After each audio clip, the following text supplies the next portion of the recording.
Hey, today I want to talk about the Fujifilm GFX 100S2. This beast that was announced recently from Fujifilm, a new immediate format camera. And I just want to touch base a little bit on the things that they did compared to the 102, because it can be a little bit confusing. But basically what they did is they took the 102 and they streamlined it. They removed some of the features and options to make it a more affordable version, a little bit smaller, a little bit lighter, that can appeal to some photographers that don't need to have everything that the 102 proposes. One thing that did not change is the size of the sensor and the megapixels count. Obviously, we are at 102 megapixels, which is plenty of enough to do pretty much anything, be it landscape, be it portrait, or any type of event that you want to shoot with this camera. You're going to have enough to crop in a lot. Now, the differences between this camera and the 102. The first thing is the viewfinder. The viewfinder is smaller. The magnification is a little different. We're talking 0.86 versus 0.84 for this new camera. So it's a tiny little difference, but it is a little bit less magnified. The continuous shooting mode allows you to shoot 7 frames per second as compared to 8 frames per second for the 102, which is only 1 frame difference. For those that need that extra frame, it's there, and otherwise, you can take this option. The frames you can shoot with a single charge, so battery life-wise, it is a little bit less. And when I say a little bit less, I'm talking 10 frames less.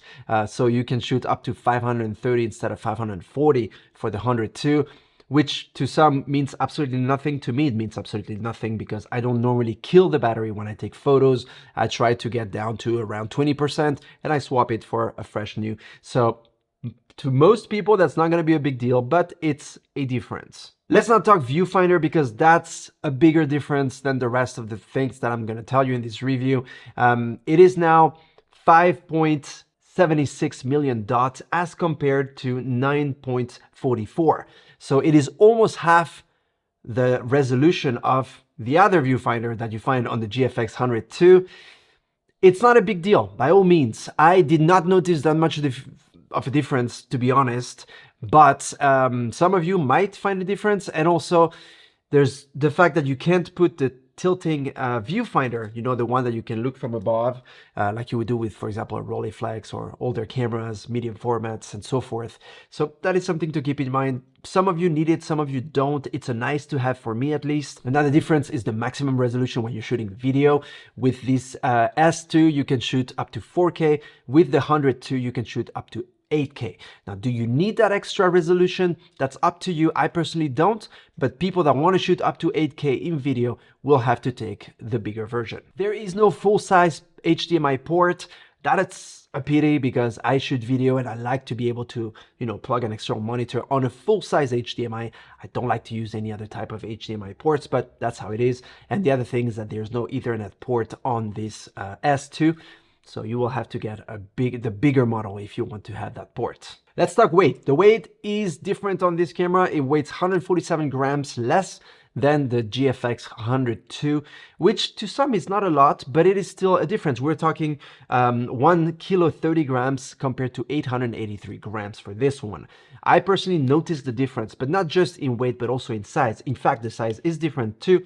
We are talking 150 millimeters compared to 152 millimeters, 104 compared to 117, and 87 compared to 99 millimeters. So the whole entire package became smaller. They managed to shave off some of, you know, the extra millimeters on the sides to make it a more compact camera than it was with the 102. There is AI tracking on this camera like we've seen on all other Fuji cameras that came out, such as, for example, animals, trains, cars, planes, and so forth. That is not something I use for what I do, for my type of work. But if you work, for example, in, I don't know, Formula One filming, or if you shoot animals or wildlife or whatnot, you might want to use those features, and they're very good to have. It has the same Bishamon text finishing on the sides of this camera, which I think looks very, very good. It gives it an extra, you know, premium look and feel. The IBIS goes up to 8 stops and 5 axes, so it is a very good IBIS. You can shoot handheld up to 1/4 of a second, roughly. That's what I've tested so far, without too many problems. I mean, you have to be stable, but it will allow you to do so. They did include, obviously, the Reala Ace film simulation, which became one of my favorites along with classic Chrome. And in fact, all my photos that I shot with JPEG have been shot with Reala Ace. They came back to the two SD cards designed for this camera, which to me is a blessing. To some, it's a curse. If you're going to be shooting video, the 102 allows up to 8K, so it's good to have a CF Express card to put inside. But in my case personally, when I shoot, for example, weddings or events, I like to be able to have just my regular SD cards, have them as a backup. So in case anything goes wrong, I have a backup of my photos, and I don't have to fiddle around buying a lot of CF Express cards that do cost more than SD cards. Sure, they're better, they're faster, and everything you want, but it is also true that they're more expensive, quite more expensive. Let's now talk about the price, which is a major point in this review or a comparison of this new camera. The GFX 102 costs between 6,500 and 7K, depending where you buy it, at least here in Switzerland.